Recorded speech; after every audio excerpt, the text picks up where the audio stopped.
చేద్దామా చేద్దామా ఏమి చేద్దామా సరే ఇక్కడ అన్ని ఏం పెట్టినా చూద్దాం ఒకసారి ఇది తీసుకో అది తీసుకో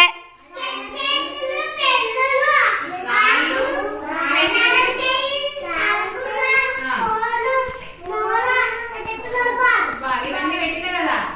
సరే మ్యాజిక్ చేద్దాం ఏం మ్యాజిక్ అంటే ఇక దీంతో చేద్దాం ఇదేమంటారు అయస్కాంతం అంటారు కదా అయస్కాంతం అంటారు దీన్ని ఇంకేమంటారు అంటే మ్యాగ్నెట్ అంటారు ఏమంటారు మ్యాగ్నెట్ కుట్టి చూడు